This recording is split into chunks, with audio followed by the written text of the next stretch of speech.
హైదరాబాద్ లోని చెరువులు అధ్వానంగా మారాయి. బంజారాహిల్స్ లోని బంజారా చెరువు ప్లాస్టిక్ వ్యర్థాలు, మురుగునీటితో నిండిపోయింది. రూపాయల నిధులు మంజూరైన సుందరీకరణ పనులు జరుగుతాయని అధికారులు ఆర్భాటంగా ప్రకటించారు. కానీ కొద్ది రోజుల క్రితం హైడ్రా కమిషనర్ రంగనాథ్ స్వయంగా బంజారా చెరువును పరిశీలించిన అధికారుల తీరులో మార్పు రాలేదు. దీనిపై మరింత సమాచారం మా ప్రతినిధి ప్రియాంక అందిస్తారు.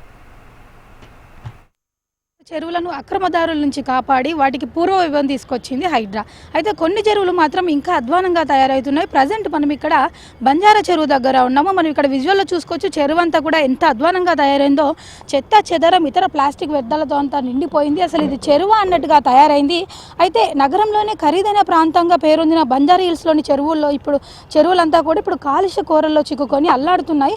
పాలకుల నిర్లక్ష్యము, అదేవిధంగా అధికారుల పర్యవేక్షణ లోపంతో కూడా చెరువుల సుందరీకరణ పనులు కేవలం కాగితాలకు మాత్రమే పరిమితమయ్యాయనే విమర్శలు కూడా వెల్లువెత్తుతున్నాయి. గతంలో కూడా బంజారా చెరువు సుందరీకరణ పనుల కోసం కూడా దాదాపుగా 2.50 కోట్ల రూపాయల నిధులు కేటాయించినట్లు కూడా అధికారులు కూడా ప్రకటించారు.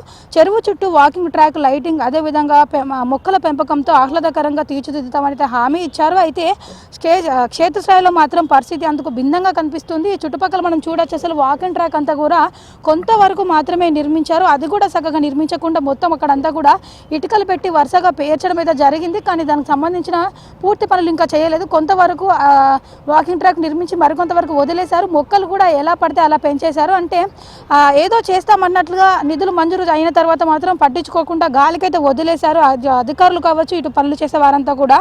అదేవిధంగా చూసుకున్నట్లయితే కూడా ముఖ్యంగా కాలనీల నుంచి వచ్చే మురుగునీరు ఏదైతే ఉంటుందో నేరుగా చెరువులోకి చేరుతుండడంతో కూడా నీరు పూర్తిగా కలుషితమై దుర్వాసన వెదజల్లుతుంది. దీంతో చుట్టుపక్కల ఉన్న స్థానికులు, ఇక్కడ పక్కనే ఉండే బస్తీవాసులంతా కూడా తీవ్ర ఇబ్బందులు ఎదుర్కొంటున్నారు. మొత్తం అంతా కూడా నిర్మాణ రంగ వ్యర్థాలు కావచ్చు, ప్లాస్టిక్ వ్యర్థాలు కూడా అన్నీ డైరెక్ట్గా చెరువులోకి పారేస్తున్నారు. దీనివల్ల చెరువు విస్తీర్ణం అంతా కూడా తగ్గిపోయింది. చెరువు అంతా కూడా ప్లాస్టిక్ వ్యర్థాలతో నిండిపోయి దుర్వాసన వెదజల్లుతూ కంపు కొడుతుంది. అదేవిధంగా ఈ దుర్వాసన, ఈ చెత్త చెదరం అంతా కూడా ఒకే దగ్గర భారీ ఎత్తున ఉండడంతో కూడా సాయంత్రం పూట దోమలు విపరీతంగా ఉన్నాయని, వీటి వల్ల నైట్ నిద్రపోవాలంటే కూడా కంటి మీద కునుకు లేకుండా తయారైందని కూడా చుట్టుపక్కల ఉన్న స్థానికులు, కాలనీవాసులంతా కూడా ఆవేదన వ్యక్తం చేస్తున్నారు. అయితే ఇటీవల హైడ్రా కమిషనర్ రంగనాథ్ కూడా ఈ ప్రాంతాన్ని అంతా కూడా సందర్శించి చెరువుల ఆక్రమణలు, అదేవిధంగా కాలుష్య నివారణకు చర్యలు అయితే తీసుకోవాలని అధికారులను ఆదేశించారు. అయినప్పటికీ కూడా పనుల్లో వేగం పెరగలేదని కూడా స్థానికులు అయితే ఆగ్రహం వ్యక్తం చేస్తున్నారు. మనం కూడా చూడొచ్చు. అసలు చెరువు ఎంత అధ్వానంగా తయారైందో. అధికారులు వస్తున్నారు, చూస్తున్నారు తప్ప పనులు మాత్రం ముందుకు సాగడం లేదని కూడా ఇక్కడ స్థానికులు అయితే చెబుతున్నారు. స్థానిక కార్పొరేటర్లు కావచ్చు, అదేవిధంగా అధికారులు కూడా పలుమార్లు పర్యవేక్షించినప్పటికీ కూడా శాశ్వత పరిష్కారం మాత్రం లభించడం లేదని, కోట్ల రూపాయల నిధులు ఎటు వెళ్తున్నాయని కూడా స్థానికులు అయితే ప్రశ్నిస్తున్నారు.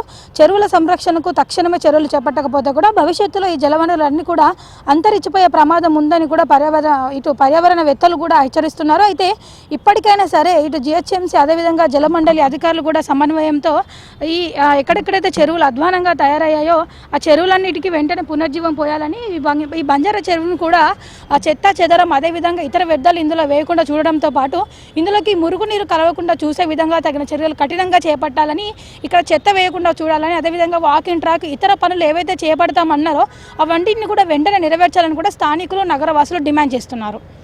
వీడియో జర్నలిస్ట్ గజానంతో ప్రియాంక, HM TV.